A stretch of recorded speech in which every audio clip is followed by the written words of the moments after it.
Hello students, आज हम अपने ऑपरेटिंग एक्टिविटी के नेक्स्ट क्वेश्चंस की ओर जा रहे हैं।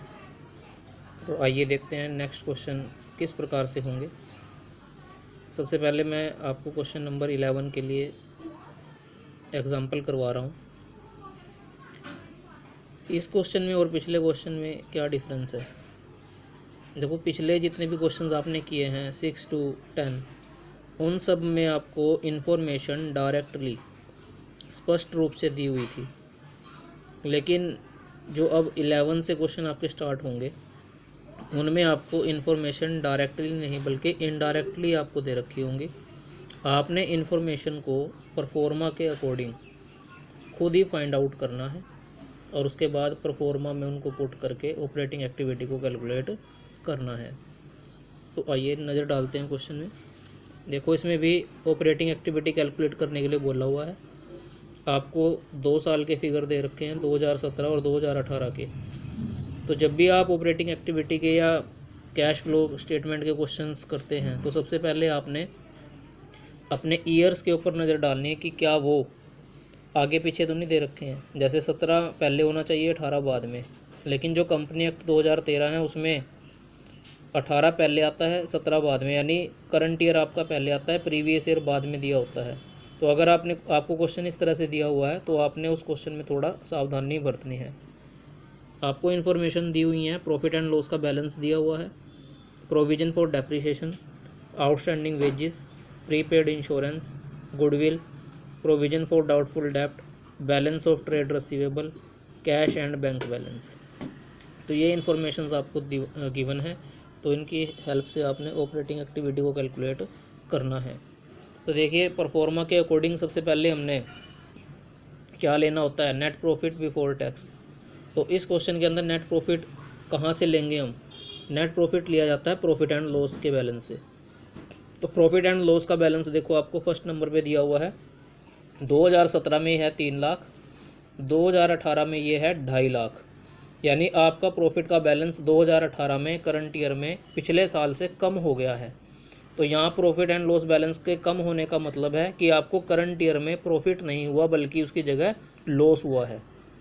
तो इन दोनों का डिफरेंस ले लेंगे आप। इन दोनों का डिफरेंस बनेगा 50,000, यानी 50,000 का इसमें लॉस हुआ है आपको। तो आपने सबसे पहले तो ये लॉस लेना है।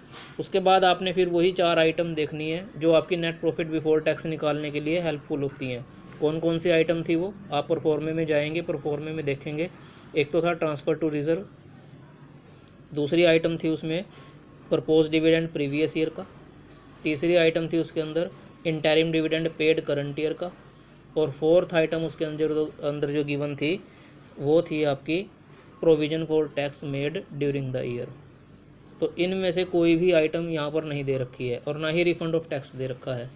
इसका मतलब ये हुआ कि जो भी आपका यहाँ से बैलेंस आएगा वही आपका नेट प्रॉफिट, या इस क्वेश्चन के अकॉर्डिंग मैं देखूँ तो नेट लॉस कहलाएगा। कोई भी आइटम इसके अंदर प्लस या माइनस की नहीं दी हुई है। तो यही हमारा यहाँ पे प्रॉफिट या लॉस होगा। तो यहाँ पर देखो, इसमें लॉस हुआ है 50,000 का। तो सबसे पहले हमने यही लेना है, नेट लॉस 50,000 का। तो लॉस को आपने माइनस में लेना है, यानी ब्रैकेट के अंदर लेना है, ये भी ध्यान रहे। ये ऑलरेडी मैं आपको समझा चुका हूँ कि अकाउंट के अंदर जो है माइनस के लिए हम ब्रैकेट का यूज़ करते हैं। इसके बाद हम करते हैं adjustment for non cash and non operating item. तो non cash and non operating item में कौन कौन सी आइटमें थी? वहाँ पर डेप्रिसिएशन था, एनी आइटम रिटर्न ऑफ जिसमें goodwill return of, patent return of, इस तरह से जो हमारे फिक्टिटियस एसेट्स होती हैं वो रिटर्न ऑफ वो थी। उसके बाद एक इंटरेस्ट पेड का पॉइंट था, उसके बाद लॉस ऑन सेल का पॉइंट था, और एक पॉइंट था प्रोविज़न का। तो उसमें से आपने देखना है कि कौन कौन सी आइटम हमें नॉन कैश नॉन ऑपरेटिंग के रूप में इसमें दी हुई हैं। तो आइए सबसे पहले देखते हैं प्रोविज़न फॉर डेप्रिसिएशन। डेप्रिसिएशन आपकी non cash non operating item होती है। तो डेप्रिसिएशन में भी यहाँ पर देखो, पिछले साल का बैलेंस 2017 में 60,000 है, 2018 में 80,000 है। तो कितने की इंक्रीज़ हुई है इसमें? 20,000 की। यानी करंट ईयर में आपने 20,000 का डेप्रिसिएशन लगाया है। तो डेप्रिसिएशन को हम कर देंगे ऐड डेप्रिसिएशन 20,000। उसके बाद आउटस्टैंडिंग वेजेस, ये आपकी non cash non operating item नहीं है, ये करंट लायबिलिटी है। प्रीपेड इंश्योरेंस भी non cash non operating item नहीं है, ये करंट एसेट है। गुडविल, गुडविल अगर रिटर्न ऑफ हो रही है तो वो non cash non operating item में आती है। तो यहाँ पर देखो गुडविल 40,000 थी 17 में और 18 में ये 32,000 हो गई है। तो 40,000 से 32,000 यानी ये डिक्रीज़ हो गई है, कम हो गई है, यानी रिटर्न ऑफ हो गई है। जब भी गुडविल की वैल्यू डिक्रीज़ होती है तो उसको रिटर्न ऑफ बोलते हैं। तो ये भी आपने ऐड करनी है non cash non operating item में परफॉर्मे के अकॉर्डिंग। तो ऐड करेंगे गुडविल रिटर्न ऑफ, दोनों का डिफरेंस 8,000। एक चीज़ का आपने ध्यान रखना है कि अगर गुडविल की वैल्यू इंक्रीज़ हो रही हो, बढ़ रही हो, तब वो ऑपरेटिंग एक्टिविटी में नहीं आती। सिर्फ जब डिक्रीज़ हो रही होगी, गुडविल की वैल्यू कम हो रही होगी, तभी वो ऑपरेटिंग एक्टिविटी में आती है। इसके बाद provision for doubtful dept. Provision for doubtful डेप्ट को आप करंट लायबिलिटी की तरह भी ट्रीट कर सकते हो, और इसको आप जैसे कि आपके परफॉर्मे में दिया हुआ था इंक्रीज़ और डिक्रीज़ के बेस पे non cash non operating item में भी ऐड लेस कर सकते हो। तो यहाँ पर सबसे पहले देखो आप इसमें हो क्या रहा है, इसमें हो रही है इंक्रीज़ 10,000 से 14,000 इंक्रीज़ हो रही है, यानी हमने प्रोविज़न में पैसा ट्रांसफ़र किया है, प्रोविज़न में पैसा डाला है। तो अकॉर्डिंग टू परफॉर्मा अगर प्रोविज़न आपकी इंक्रीज़ होती है तो वो ऐड में आती है non cash non operating item में। तो यहाँ इसको हम ऐड में लिखेंगे प्रोविज़न फॉर डाउटफुल डेप्ट को।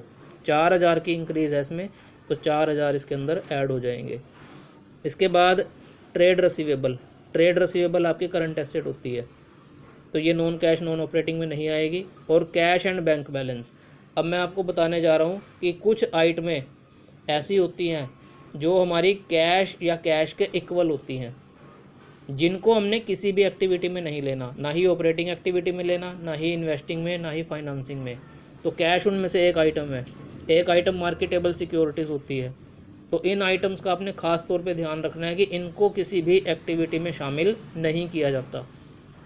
तो कैश को भी हम इस एक्टिविटी में शामिल नहीं करेंगे।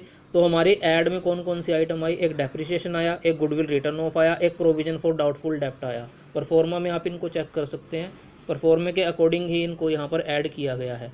उसके बाद non cash non operating item में कुछ आइटमें लेस भी थी, जैसे interest received, dividend received, rent received और profit on sale of fixed asset. तो उनमें से भी इस क्वेश्चन के अंदर कोई आइटम नहीं दे रखी थी, तो सिर्फ हमें सिर्फ ऐड की ये आइटमें दे रखी थी, 3 आइटमें, जिनको हमने क्या कर लिया, ऐड कर लिया इस 50,000 के अंदर, माइनस 50,000 के अंदर। तो इनका तीनों का टोटल देखो कितना बनेगा, 20 और 8 28, 28 और 4 32, प्लस के 32,000। ये माइनस का 50,000 है, ये प्लस का 32,000 है, प्लस माइनस माइनस, यानी जब हम इनको ऐड करेंगे तो ये ऐड नहीं होंगे बल्कि उल्टा लेस होंगे, क्योंकि एक आइटम माइनस की है, एक आइटम प्लस की है। तो यहाँ से आंसर आएगा आपका -18,000। तो हम इसको क्या बोलेंगे, operating loss before working capital changes. Operating loss बोलेंगे इसको, ना कि ऑपरेटिंग प्रॉफिट बोलेंगे, क्योंकि ये माइनस में आंसर आया। अगर ये प्लस में आता तो इसको हम ऑपरेटिंग प्रॉफिट का नाम देते। तो इसको कैलकुलेट करने के बाद आपने क्या करना होता है, इसको कैलकुलेट करने के बाद आपने वही करंट एसेट और करंट लायबिलिटीज़ की इंक्रीज़ और डिक्रीज़ को इसके अंदर ऐड या लेस करना है। तो अब देखिए कौन कौन सी हमारी आइटमें रह गई थी। एक रह गया था आउटस्टैंडिंग वेजेस। आउटस्टैंडिंग वेजेस होती है लायबिलिटी, और इसमें देखो इंक्रीज़ हो रहा है कि डिक्रीज़ हो रहा है, डिक्रीज़ हो रही है ये। तो लायबिलिटी अगर डिक्रीज़ होती है तो वो लेस में आती है। तो लेस में देखो डिक्रीज़ इन current liability, outstanding wages less में लिखा हुआ है 3,000। इसके बाद प्रीपेड इंश्योरेंस, ये हमारी एसेट है और इसकी वैल्यू 6,000 से 9,000 इंक्रीज़ हो रही है। एसेट इंक्रीज़ होने पर भी लेस होती है तो ये भी देखो लेस में होगी, increase in current asset prepaid insurance less में दिखा रखे हैं 3,000। आपने रूल को अच्छी तरह से पढ़ना है उनको। अगर एसेट डिक्रीज़ हो रही है तो प्लस, इंक्रीज़ हो रही है तो लेस। लायबिलिटी में उल्टा है, लायबिलिटी इंक्रीज़ होने पर प्लस ऐड और डिक्रीज़ होने पर लेस। इसके बाद नेक्स्ट आइटम हमारी गुडविल हो चुकी थी, प्रोविजन हो चुका था, ट्रेड रिसीवेबल रह रहा है। एक ट्रेड रिसीवेबल करंट एसेट होती है और ये देखो डिक्रीज़ हो रही है 1,40,000 से 98,000। तो इसको करेंगे ऐड, तो ये ऐड में आ जाएगा डिक्रीज़ इन करंट एसेट ट्रेड रिसीवेबल। तो कितना डिक्रीज़ हुआ है ये डिक्रीज़ हुआ है 42,000, तो 42,000 ऐड में आ जाएगा। उसके बाद जैसे मैंने आपको बता ही दिया था कैश एंड बैंक बैलेंस, इसको किसी भी एक्टिविटी के अंदर नहीं इंक्लूड किया जाता क्योंकि ये कैश एंड कैश इक्विवेलेंट होता है। उसके बाद अब हम निकालेंगे अपना आंसर। आंसर कैसे निकालेंगे, माइनस 18,000 में प्लस करेंगे 42,000, तो फिर ये प्लस माइनस माइनस ही होंगे। 42 में से 18 गए, 24,000 आएगा प्लस का। अब इस 24,000 में से आपने माइनस करने हैं 6,000, 3 और 3 6, 24,000 में से 6,000 गए, 18,000 आपका लास्ट में आंसर आएगा। Net cash flow from operating activities, ये आपका आंसर होगा।